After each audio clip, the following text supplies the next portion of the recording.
Prefiero ser un cerdo a ser un fascista. Canta el nombre del programa, prohibido trabajar, muy fan de ese eslogan. ¿Qué pasa, Josep Lluís? ¿Cómo estamos? ¿Qué tal? Muy bien, muy bien. Pues venga. Aquí.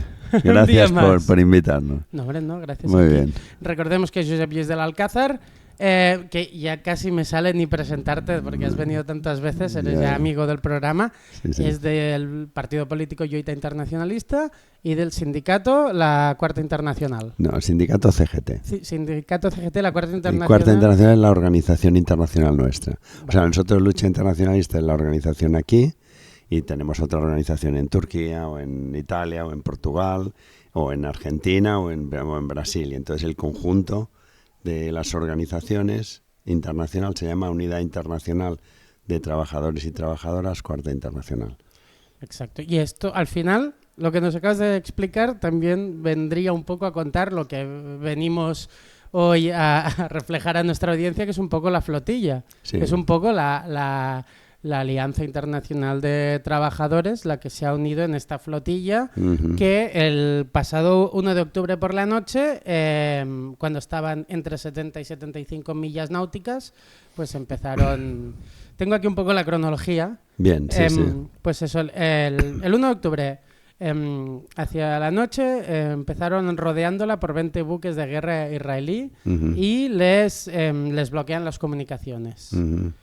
Luego, hacia las 8:30, entre 8:30 y 9, utilizan cañones de agua y tácticas de intimidación a buques como el Alma y el Aldara, que son los primeros interceptados.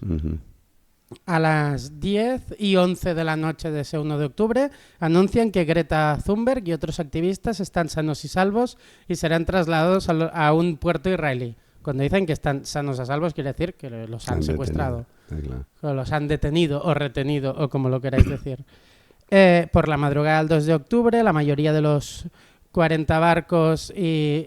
pone 40-44 barcos. 44. Lo que pasa es que no todos están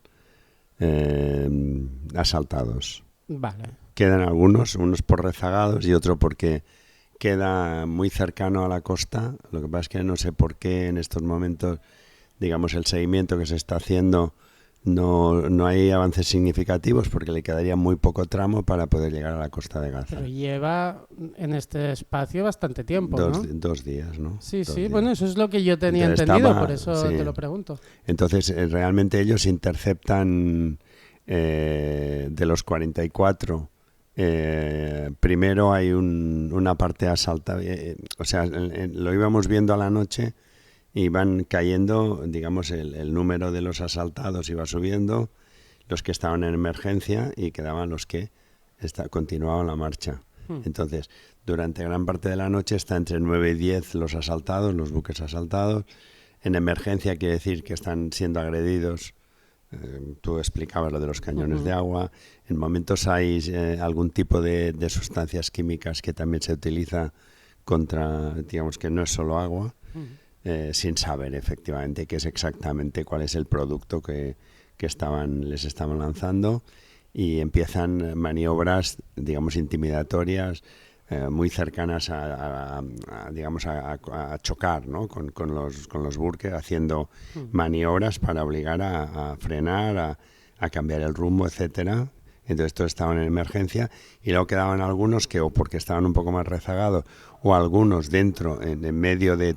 Claro, hay que pensar que el operativo para, por ejemplo, el Alma, que es el primero que requiere 20 barcos israelíes rodeando, preparando el operativo y demás, o sea, y hay 44 barcos, ¿no? Nos hacían un comentario desde Gaza diciendo, bueno, por fin pudimos pescar, porque teníamos los barcos entretenidos. Con todos los operativos había absorbido tantos recursos de la Marina de guerra israelí que los pescadores de Gaza esas 2 noches pudieron salir a pescar algo para poder comer, ¿no? Nos comentaban por la cantidad de barcos que requería todo el operativo. Bueno, porque cabe recordar que tienen un bloqueo ilegal de las aguas marítimas de Gaza, que no dejan que entre ni salga nada por los puertos gazatís. Claro, el término exacto de lo que ha ocurrido es piratería, que es el asalto de un buque en alta mar. Efectivamente, aquí no hay un problema ninguno de los recorridos que hacía la flotilla había en aguas jurisdiccionales israelíes. O sea, es decir, primero eran aguas internacionales y luego eran aguas de reconocimiento palestino. Con lo cual, en ningún momento podía haber una interceptación de una armada o los barcos de guerra israelíes sobre la flotilla, porque efectivamente en ningún momento había la jurisdicción, digamos, legal. Ya sabemos que esto de la legalidad es lo que es, ¿no? Y más hoy en día que se la saltan a la torera Claro. sin ningún tipo de complejo. Ajá. Con lo cual este fue el recorrido y bueno, ahí están, ¿no? Hoy han pasado los abogados, porque estaba todo preparado también, el equipo de abogados que les iba a atender, y hoy han hecho el contacto con los secuestrados, ¿no? Porque hablemos claro, ¿no? Esto es un secuestro, una piratería, esto es claramente. Entonces vamos a ver qué ocurre. La única información que hemos tenido ha sido la que dio Italia, que era que se estaba preparando, digamos, en varios días puede ser sobre el 6-7, una cosa así, la deportación a 2 localidades europeas, Londres y Madrid, donde irían 2 aviones con todos los activistas. En esos 2 irían todos, o sea, había una deportación masiva. Esto vamos a verlo porque esto ha sido simplemente la información que teníamos de Italia y ya sabemos que Italia ha jugado un poco a todo, ¿no? Igual que España, pero aún más claro. Italia ha jugado, digamos, a proteger la flotilla, luego a intentar utilizar digamos, esa protección para aconsejarles y presionarles para que no llegaran, es decir, que desviaran el rumbo, fueran a Chipre y para no entrar en colisión. Esto fue denunciado por la flotilla como un boicot, porque efectivamente el rumbo de la flotilla era Gaza, ¿no? Entonces, si había algo de proteger, era proteger algo que incluso internacionalmente debería ser reconocido, y es porque esta vez los barcos iban con banderas otras veces se ha hecho de otra manera, pero esta vez se hizo conscientemente que los barcos llevaran banderas, por ejemplo, banderas españolas, es decir, la bandera del buque. Se mantenía el tema de Italia, tenía Portugal, y eso de alguna manera obligaría al Estado en aguas internacionales a proteger buques que son parte, digamos, de su obligación, ¿no? Entonces, bueno, es verdad que Italia jugó primero a decir que iba a proteger, cuando realmente lo que iba es a intentar desactivar la flotilla. Lo mismo acaba haciendo Pedro Sánchez, porque primero que el furor, que ya el nombre es significativo, salió y nunca llegó. Ellos de allá decían, pero no hemos visto, no lo vimos nunca. Y que llegara a la flotilla, ¿vale? Entonces, el momento en que ya dijo que no iba a avanzar más porque van a entrar en la zona que Israel ha decidido unilateralmente, que es una zona de exclusión. En aguas internacionales que no tendría por qué decidir nada. Claro. Entonces, que ya no iba a entrar. Entonces, el Estado español también. Y entonces, toda la presión del Estado español también fue para que no se avanzara y se desviara el rumbo hacia Chipre. Entonces, bueno, también eso fue denunciado en la coordinación internacional que hay en la flotilla como un intento de boicotear el objetivo, porque para descargar en Chipre habían otros recorridos y se puede hacer de otra manera. Quiero decir que el objetivo era Gaza conscientemente. Bueno, precisamente ese era, Claro. que mejor dicho, el objetivo. Claro. Todo el mundo sabía que iban allá. Lo último que tenemos es, bueno, ayer, 2 de octubre a las 4:04 de la tarde, Israel declara la operación concluida. Entonces se los llevan, por lo que nosotros, digamos, para completar, se los llevaron a una prisión en el desierto de... Ahora, igual no, el nombre no sé si te lo voy a decir bien, Negreb, me parece que es Negreb, pero... Nebroz o Nebrek, ahora no sé, uno de estos dos nombres, ¿vale? Es una prisión que hay de alta seguridad de Israel en el desierto, y ahí están, y ahí ha sido donde ha empezado todo el operativo de que antes te comentaba, de intentar los abogados y abogadas intentar entrar en contacto con los secuestrados, y a partir de ahí ver un poco lo que iba a ocurrir y la situación. En eso estábamos, pendientes de que nos digan algo los abogados. Y claro, pero si va a haber una, ¿cómo se diría? Una expulsión rápida del país, claro, los abogados van a tener tiempo de poder apelar o interceder en algo. Esto es casi como un trámite automático.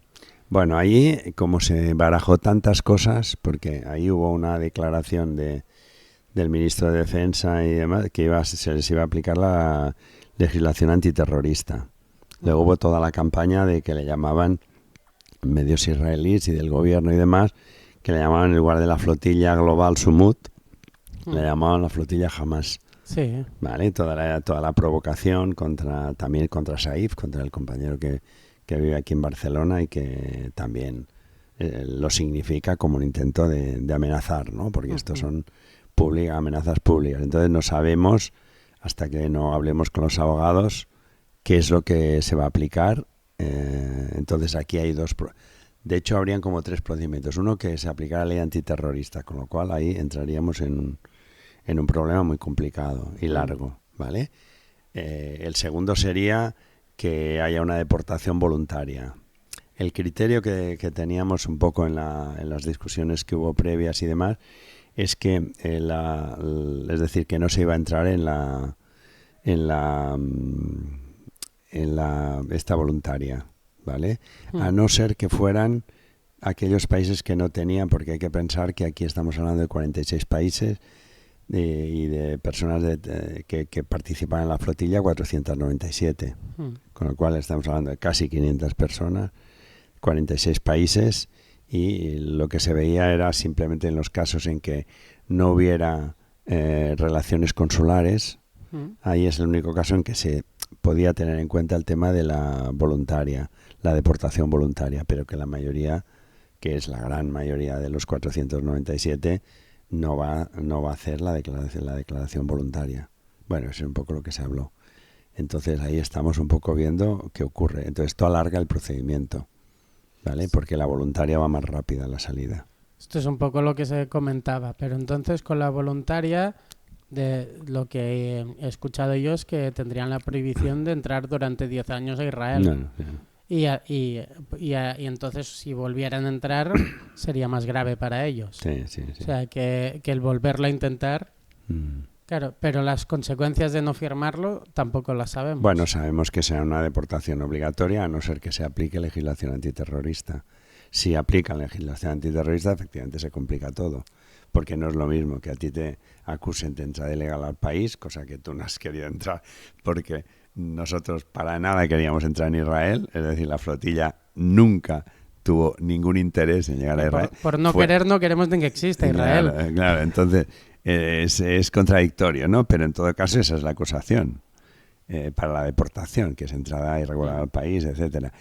Ya digo, te han secuestrado, por tanto son ellos los que te han hecho obligado a entrar al país, con lo cual todo es contradictorio, pero aquí lo de menos es digamos que estamos hablando de correlación de fuerzas simplemente, y de intereses políticos y de una impunidad con la que se mueve Israel, que prácticamente no hay otro país en el mundo que tenga esa capacidad de decir lo que, o sea, de impunidad, ¿no? Esa impunidad absoluta, ¿no? Y además se lo permite decirlo, se lo permite ir a la ONU y decir, no sé, esto no sé qué, a otro le prohíbe la entrada, al otro no sé qué, o sea, que se permite que probablemente ningún otro país del mundo estaría en condiciones de permitirse tanta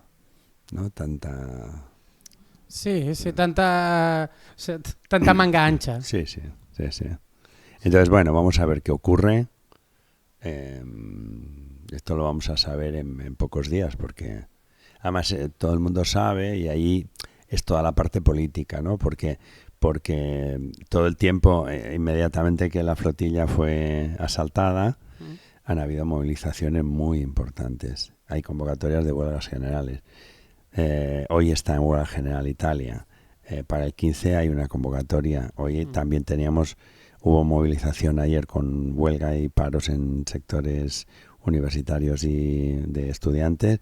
Hoy ha habido de todo el sector educativo. Entonces, y ayer hubo en Barcelona la manifestación más grande de toda Europa, con 15.000 personas. En la Carbonera, sí. Entonces es muy importante, digamos, toda la respuesta que pueda haber desde... Que eso es presión a los gobiernos, todo el mundo sabemos que esto funciona así. La movilización aquí o la convocatoria de la huelga, las movilizaciones de ayer, la de hoy, la de mañana, que va a ser una gran manifestación porque nos acercamos al segundo, digamos, aniversario. No sé si esa es la palabra correcta o no, pero 2 años, ¿vale? Desde que... Bueno, somos catalanes, sabemos mucho de conmemorar derrotas. Yo diría de la conmemoración, la segunda conmemoración de... Sí, lo que sea, ¿no? De ese, le llamamos siempre genocidio acelerado, para distinguirlo del otro que se había ido aplicando durante tanto tiempo, que es más lento, que es toda la maquinaria de colonización se va desarrollando, pero digamos sin hacer ruido. Y esta vez, desde el 7 de octubre del 23, lo que hay es ese genocidio acelerado donde se hace ruido, o sea, la maquinaria está... se quita la careta, aparece tal como es, la brutalidad, y ahí está el genocidio y la gente resistiendo. Eso es lo que a nosotros nos lleva nos da oportunidad también de preparar flotillas, de preparar cosas, porque la gente en Gaza, a pesar de todo, resiste. Y bueno, es que cuando has dicho de que la maquinaria se está poniendo a tope, tanto es así que hay miradores para que los israelitas vayan a ver cómo bombardean a los gazatíes. Quiere decir, es que están haciendo un espectáculo público de eso. Hay cruceros que van hay un crucero que con yo vi familias, un mirador también, ¿eh? O sea que tenían como un mirador, iban allá de excursión y veían cómo caían las bombas desde arriba de una de las murallas que han fabricado, y lo que me fijé de allá al mirador, que habían máquinas de vending de Pepsi y de Coca-Cola. También el detalle. Claro. Porque hay que seguir con todas las acciones, con el boicot y con todas las acciones que se están llevando ahora. Hablando un poco de los gobiernos y poniendo el ojo en nuestros gobernantes, hemos visto, por ejemplo, que Gustavo Petro, si no me equivoco, se llama así el presidente de Colombia, Petro, ha expulsado a todos los diplomáticos israelíes de su país. ¿Crees que hay algún...? Es que seguramente haya países que sí que estén confrontando bien esta narrativa, pero probablemente no sean los países occidentales de los cuales nosotros tenemos más noticias. Nosotros de lo que estamos más enterados por la cultura y por lo que se informan nuestros medios en Estados Unidos, Latinoamérica y Europa. Y de estos países... en Europa lo estaría liderando Pedro Sánchez, como tú bien has dicho antes, un poco a medias, porque con una mano te da y con la otra te quita.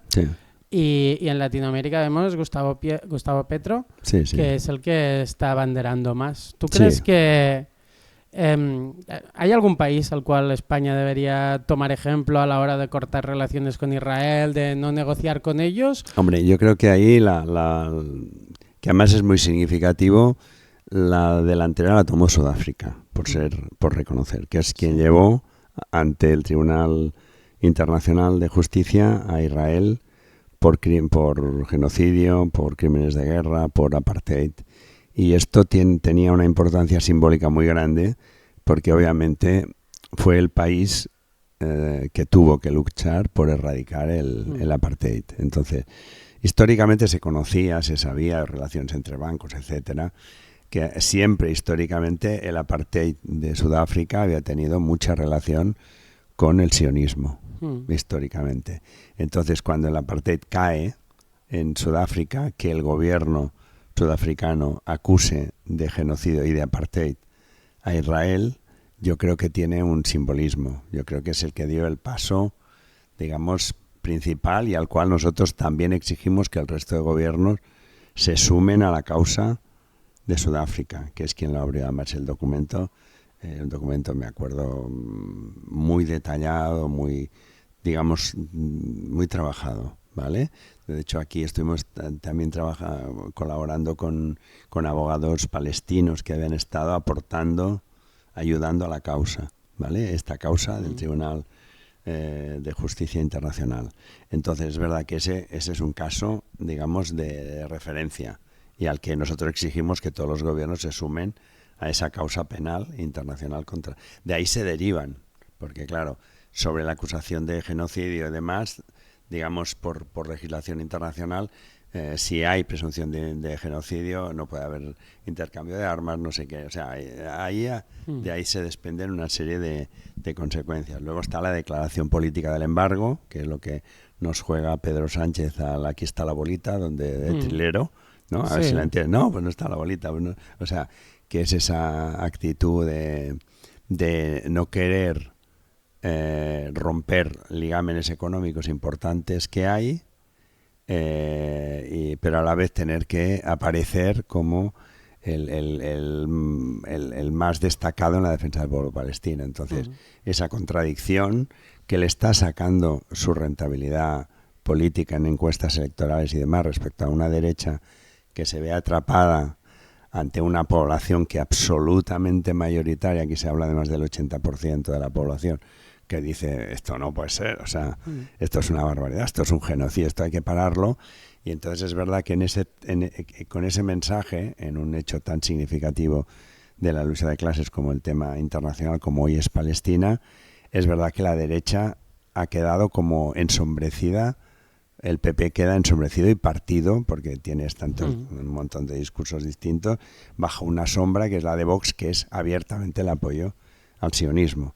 Entonces ahí que ha quedado, o sea, entonces Sánchez eso lo juega a fondo, pero entre comillas lo de a fondo. En la bla bla bla sí, en la hora de la realidad todos son resquicios para no cortar relaciones de tipo de armamento, de tipo comercial, de tipo que se intentan preservar. No es el único, porque por ejemplo yo hace poco he estado en Turquía y Erdogan, bla bla bla, lo que quieras lo que quieras, pero todo el flujo económico está intacto prácticamente de relaciones comerciales, y entonces no es el único, digo, en general vas viendo otros gobiernos árabes que pueblo palestino, pero que conserva íntegramente las relaciones con el imperialismo norteamericano y con Israel. Y ahí también encontraríamos distintos ejemplos, ¿no? Entonces yo creo que hay que ir viendo los pasos que se dan en el sentido de romper relaciones como pasos producto de las movilizaciones que están habiendo.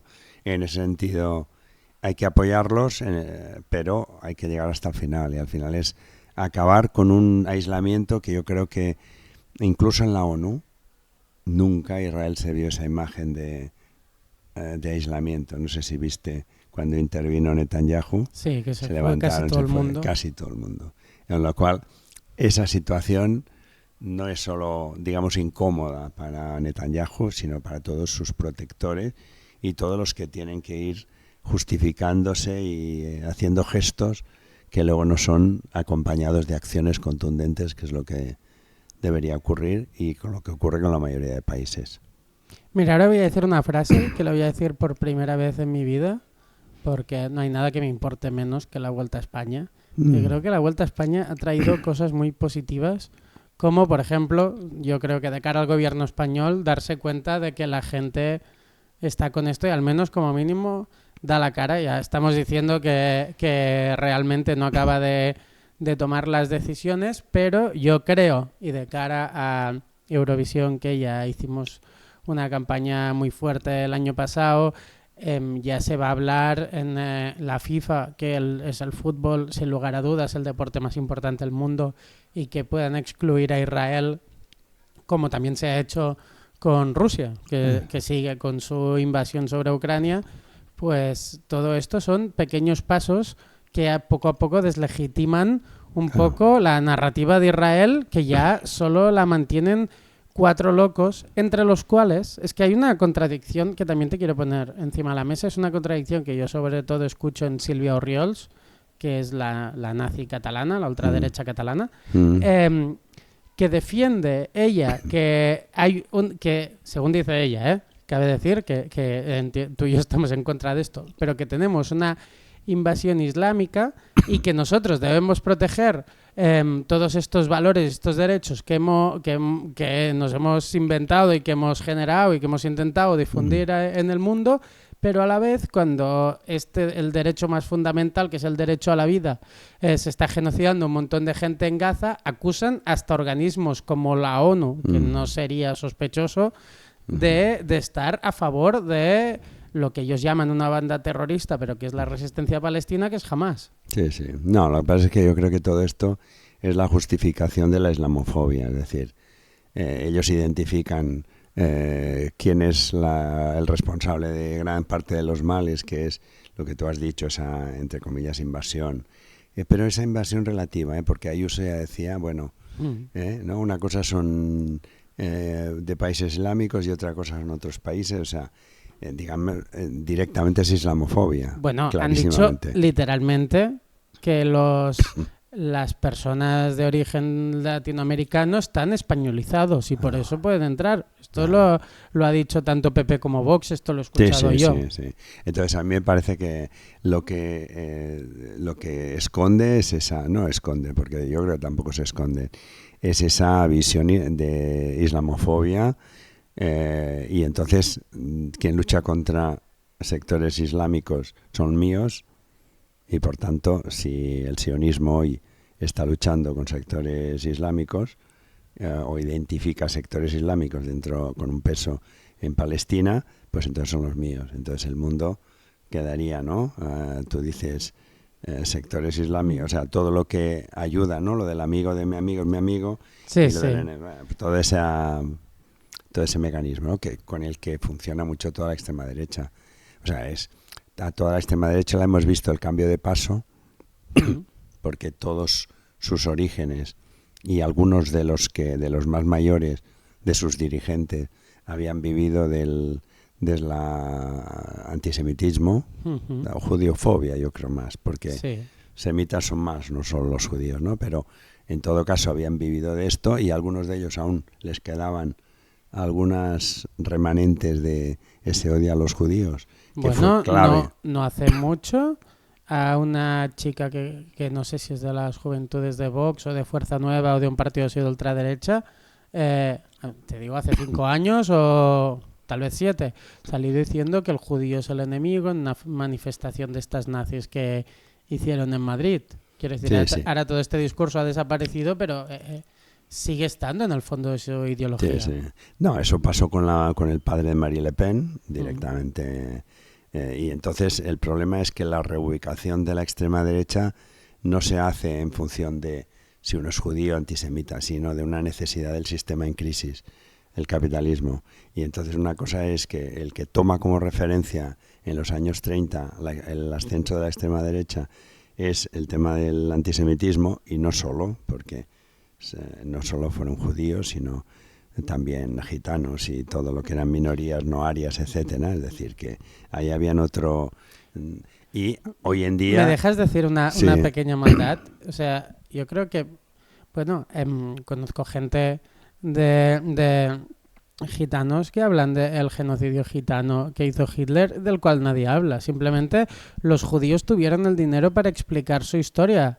Dinero que no tuvieron todos los comunistas que mataron, los anarquistas que mataron, los gitanos que mataron, los afrodescendientes que mataron, los árabes que mataron. Ellos nunca han tenido el dinero para contar cómo fue su historia bajo el Holocausto, pero se mató de igual manera todo aquel que no fuera ario. Sí.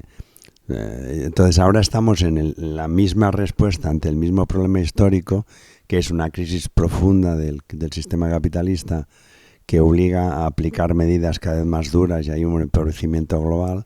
Y en esa situación, para evitar que, digamos, los de abajo se enfrenten unidos a los de arriba, se introducen elementos que van dividiendo y dividiendo y dividiendo a los de abajo, que es lo que nos encontramos en nuestros barrios, que intentan, la extrema derecha intentan que tú veas, si yo no soy igual que tú, me veas y no nos unamos, porque si nos unimos vamos a acabar un poco con los responsables de toda esta situación. Y eso un poco, ¿no? Entonces, digamos, la necesidad de un sistema herido como el que tenemos ahora a nivel mundial ha generado un cáncer, digamos. Por eso es común, la extrema derecha no es un fenómeno de aquí o de allá, es un fenómeno mundial. Porque el cáncer, digamos, y el sistema es mundial, que es el capitalismo en crisis. Sí. Y bueno, precisamente contra el capitalismo en crisis, un ejemplo de lucha que se puede hacer es la lucha internacionalista que vosotros hacéis, que la flotilla de la cual hemos empezado hablando representa bastante. Un poco cómo generar estas ayudas desde los trabajadores hacia los trabajadores. Y entiendo que es como un buen ejemplo para hacer entender, ¿no? Tú que defiendes el internacionalismo y la lucha de clases colectiva entre varios países, es un ejemplo de cómo todos unidos podemos intentar confrontar a algo y al menos, o sea, quiero decir, las cosas se han movido, o sea, Claro, la cosa se ha despertado. Sí, yo creo que ha habido, antes tú has comentado lo de la vuelta, yo creo que este verano ha habido como se han roto las últimas barreras de eso que dicen de la lucha por el relato, que está tan de moda, ¿no? El relato, ¿no? El relato que nos llegaba del imperialismo y del sionismo, ¿no? El derecho a defenderse porque no sé qué y tal. Y el relato, yo creo que las últimas barreras, ese relato, han caído y entonces sectores, tú antes hablabas de la vuelta, fue Venecia, fue artistas aquí en premios de aquí, fue, quiero decir,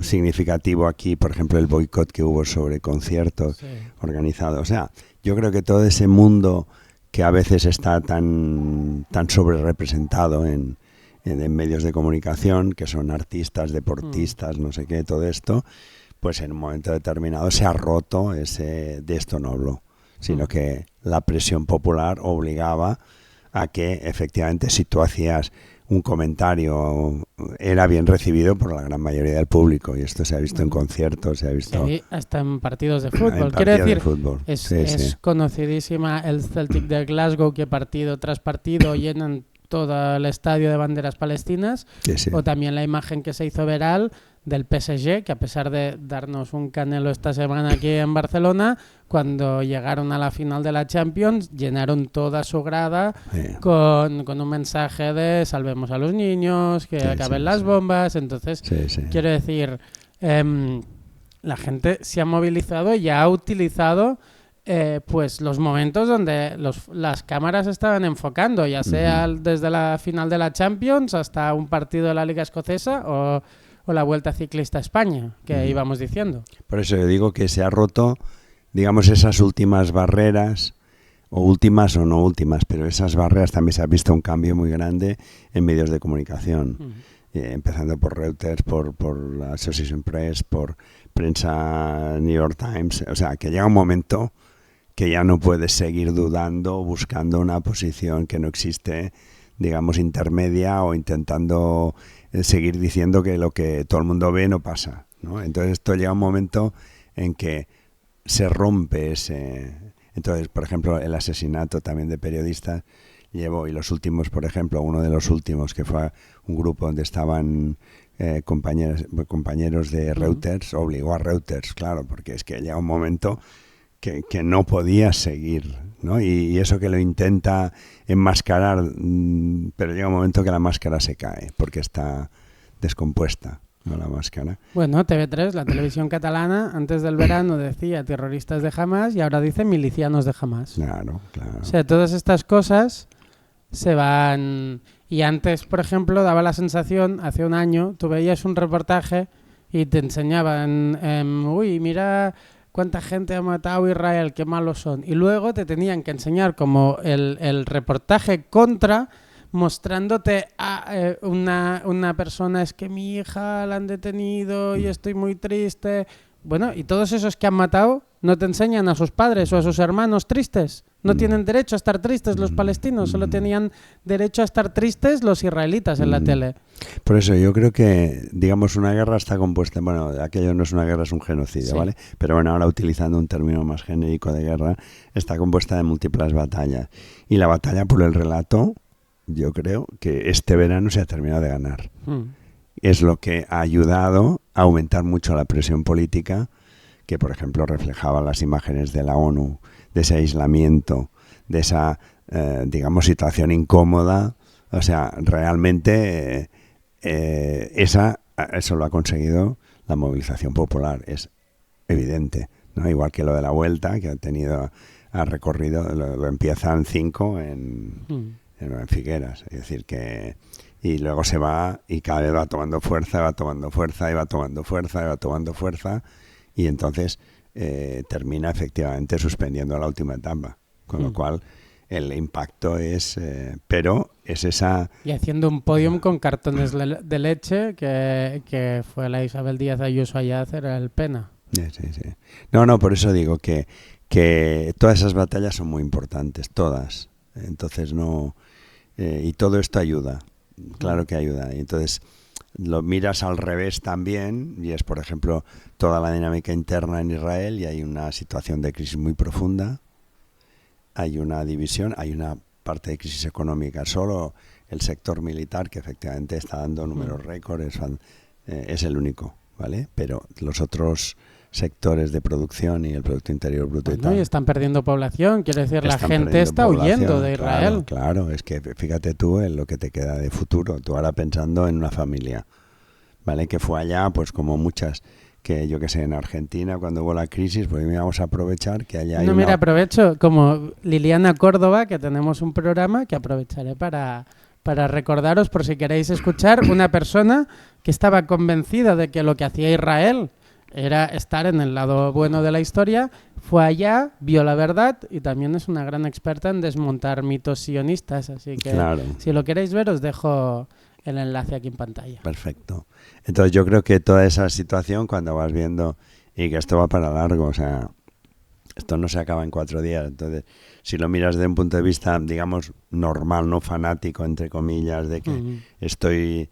porque Dios y yo, ¿no? Si no lo miras en esta dinámica también supremacista, porque solo somos nosotros los elegidos por Dios y por toda esta historia medio bíblica y medio no sé qué, o con todo ese recurso, si lo llevas al terreno de gran parte de las migraciones que hubo, todas acompañaban a crisis económicas, la rusa, que tiene una parte importante, cuando Argentina, cuando el corralito, cuando toda otra parte importante, o sea, va alimentándose de crisis económicas en los países capitalistas en algún lugar. Entonces ahí hay una oferta y tú ves posibilidades de un trabajo y te vas con la familia, vamos a suponer, ¿no? Y cuando ves el futuro dices, bueno, sí, aquí hay un trabajo, pero ¿cuánto me supone? Qué tensión, lo que me obliga a hacer. También el número de suicidios ha aumentado una brutalidad, ¿eh? El número de suicidios entre soldados israelíes.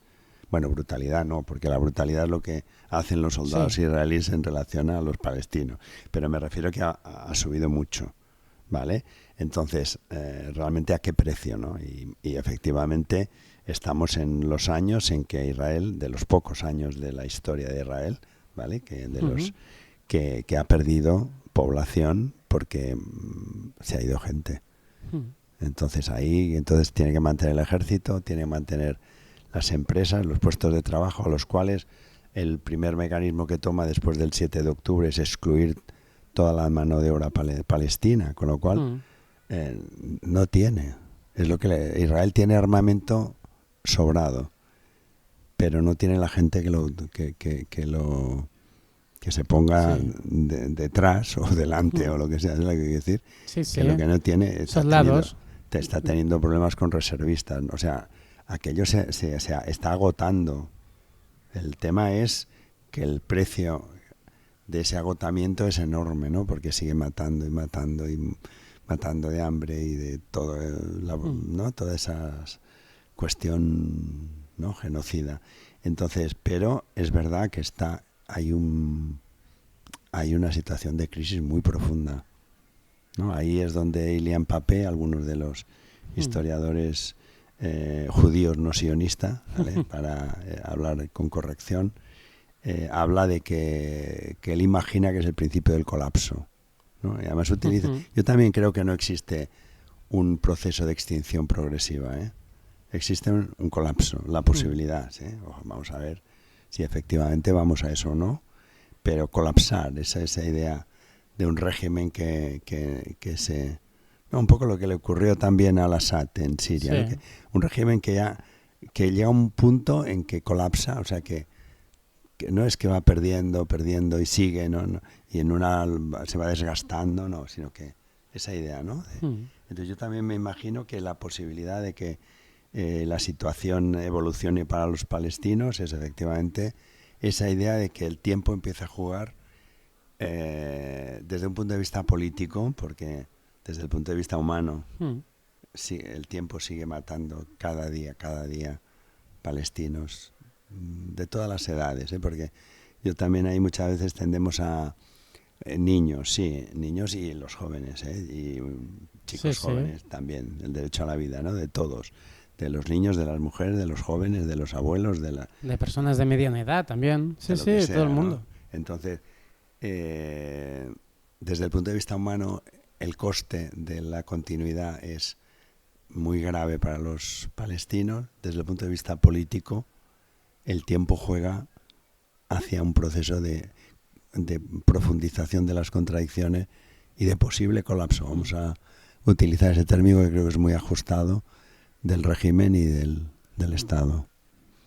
Vale, en 5 minutos que nos quedan, lo primero que te quería preguntar es si nos creemos un poco o no nos creemos nada, que ya te digo yo que no me creo nada, el proceso de paz que Netanyahu y Trump pactaron entre café con leche y café con leche.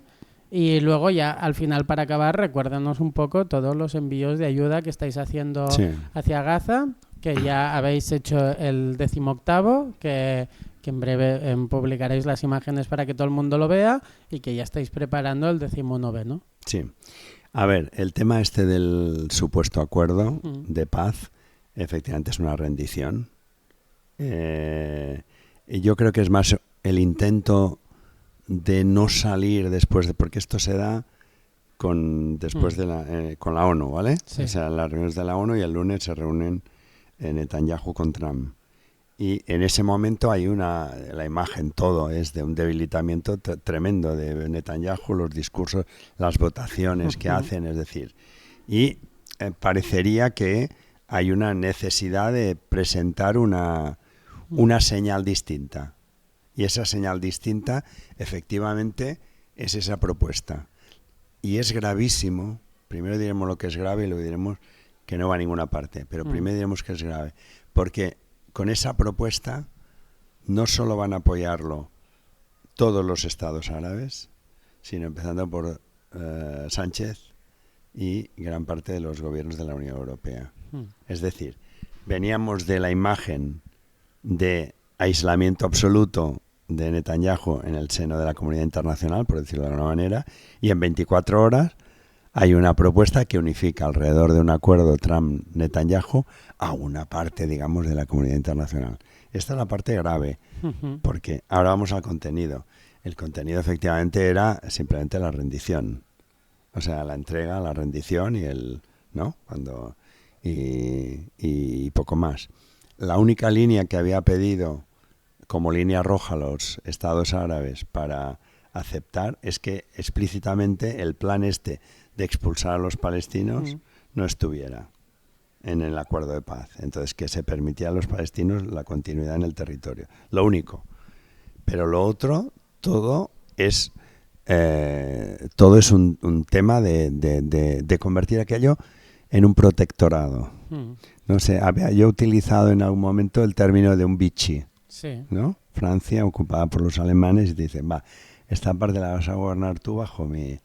o sea, tú es un protectorado, además encabezado por Trump y Blair. Ya estamos hablando de Blair, el asesino de las Azores con Aznar y Quiero decir que estamos hablando de esta gente, ¿no? Bueno, Aznar y el presidente más burro de la historia, el señor Bush. Sí. Quiero decir que era un simbolismo, lo tiene todo el simbolismo. Estos van a ser lo que van a asegurar la protección. Bueno, entonces, esto efectivamente no tenía. Lo que pasa es que se pierde el efecto del lunes, que tenemos una propuesta que todo el mundo está de acuerdo. Ahora a ver qué pasa, qué dice Hamás y de esto. Se iba a ir disolviendo como un terroncillo de azúcar. Y el primero que empieza a disolver ese terrón de azúcar es el propio Netanyahu. ¿Por qué? Porque al día siguiente, bajo la presión de un sector que le está diciendo, oye, que aquí lo fundamental es echar a los palestinos y conquistar Gaza, que es todo el sector de Ben-Gvir y del Smotrich y todo el sector de extrema derecha, le empieza a pedir cuentas bajo la amenaza acerca del gobierno. O sea, todo esto siempre está sobre la mesa y todos los juicios pendientes de Netanyahu, etcétera, todo está sobre la mesa. Entonces, inmediatamente Netanyahu es el primero que se empieza a decir, bueno, el punto 3 habla de retirada, pero no vamos a retirar, retirada de las tropas israelíes de la franja de Gaza. El punto 18, 19, no me acuerdo exactamente cuál es, habla de Estado palestino, pero ya le he dicho a Trump que esto está puesto ahí, pero nunca va a haber un Estado palestino. Y Trump me comprende. Entonces empieza a terminar de... O sea, no aguanta ni el recorrido que iba a tener político que podía tener a la espera de a ver qué decía Hamás. Decían, la pelota está en el tejado de Hamás, no sé qué. Cuando en el tejado israelí la pelota ya no era una pelota, empezaba a ser aquello una cuestión de que ellos mismos empezaban a discutirlo y demás. ¿Vale? Entonces, luego viene ayer, ¿no? Fue ayer la respuesta de Hamás, que dice que no. ¿Por qué? Porque no hay condiciones, ni hay garantías de nada, ni hay garantías de que tú entregues los rehenes en 72 horas y que a continuación Israel se invente cualquier excusa o sin excusa, porque a veces no necesita ni excusa para decir que los otros han roto el compromiso y entonces ahora que ya no tiene los rehenes, pues termine de destruir todo lo que quede por destruir, ¿no? Entonces, yo creo que ese no había recorrido y creo que ha sido más como un efecto político para salir un poco del aislamiento y de la condena internacional que había figurado todo el fin de semana en la reunión de las Naciones Unidas. Ahora, ha servido para retratar los que han tenido que cambiar de bando, los que se levantaron cuando estaba Netanyahu, ¿no? Y ahí estarían Emiratos Árabes, Qatar, no sé, Egipto, nos pone una lista larguísima, España, el otro, no sé qué, no sé cuánto, o sea, muchos que hicieron el parapé y que luego, todo eso que decíamos, ¿no? Que hacen el paripé y luego pesa lo que pesa, y es la fuerza del imperialismo y la sumisión de todos estos países al dictado imperialista. El perro ha quedado retratado. Y ahora coméntame los convoys de ayuda, que ahora vamos a ver en pantalla. Y la gente también tendrá en los comentarios de este vídeo un poco el enlace a la página web que habéis creado para ayudar a Gaza, a vuestros perfiles por si quieren ver un poco pues la información directamente de la fuente, que sois vosotros. Sí. No, a ver, esto, de hecho, el contacto con la organización, que es un sindicato, digamos, de lo que diría un sindicato alternativo, ¿vale? No es las grandes sindicales, el gran sindical palestino histórico que controla Fatah, etcétera, sino que viene de la construcción del sindicalismo obrero más de base. Se llama Comités Independientes Obreros Palestinos, ¿vale? Empieza como comités, incluso el nombre al principio no era ni de sindicato, era la agrupación de obrera ante problemas de paro, problemas de esto. Bueno, nosotros ellos los conocemos de hace más de 20 años, con lo cual veníamos trabajando con ellos y demás. Cuando el momento que estalla la situación digamos, después del 7 de octubre, nosotros les planteamos qué se puede hacer. Ellos dicen, mira, vamos a buscar recursos, y entonces a partir de ahí empieza la campaña.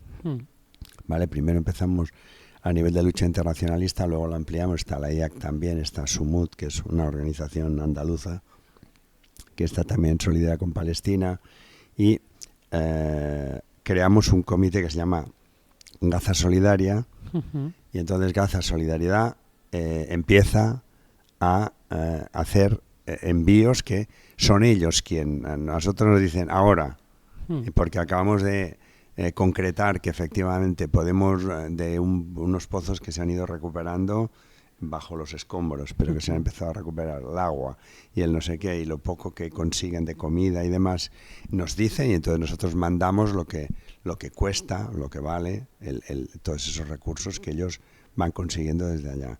Entonces, hasta el momento están todos grabados, se han hecho 18, el 18 aún no está tenemos la grabación, pero falta montarlo, porque fue estos días el 18 y ya está en curso el 19. Además, si uno ve las grabaciones, pues ve al principio, porque ellos nos dijeron que al principio fuéramos porque ellos tienen organización en toda Gaza, ¿vale?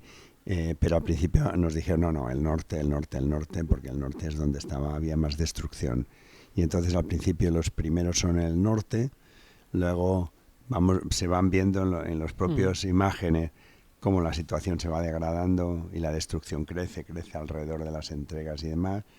Luego esto se desplaza hacia Gaza, primero Gaza, luego la costa de Gaza. Las últimas imágenes del 17 son casi en las tiendas, están puestas en la playa, es donde se hace la distribución y demás.